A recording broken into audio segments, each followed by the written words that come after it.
Revelation 22:16.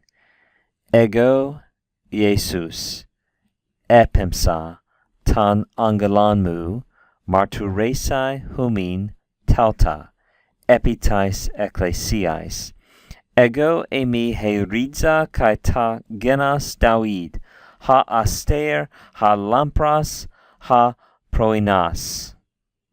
Translation: I, Jesus, sent, right? Of course, that's, you see the augment, you see that where the sigma has combined there on the verb pimpo, and so this is just an aorist active indicative. That ending is first singular.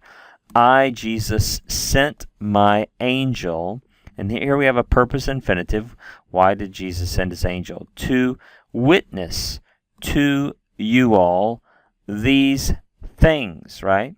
These things, the things that have occurred and been declared and witnessed to throughout the book of Revelation. To witness to you all these things for the churches, right? And some people have suggested that perhaps this for the churches should be understood as appositional to humin. So to you all, that is to the churches. There's some discussion about that. You can see some differences in English translations.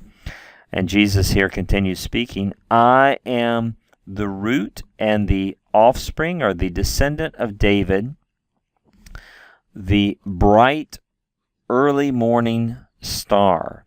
And we have a number of different images there: root, offspring of David, a star, and of course those are drawing upon Old Testament prophecies about the Messiah. I've listed a number of those verses that are being alluded to here from Isaiah and Numbers. Jesus is saying, I am the promised Davidic Messiah.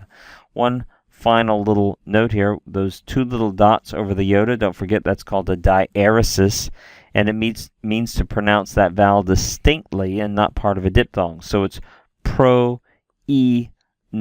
right, with the emphasis finally on the na syllable. So proenos, proenos. Also, let's remember that in Greek, rough breathing marks are placed over vowels at the beginning of words where there's an H sound. But if a Greek word begins with a rho, as this one does here, reads the word for root, also every Greek word that begins with a rho is marked with a rough breathing mark. And I had one of our viewers who has some knowledge of this write me and say that probably, scholarship indicates that probably that originally was there to indicate a trill, like the way a Scottish person might pronounce an R with sort of a rolling R, to indicate a trill of that initial R.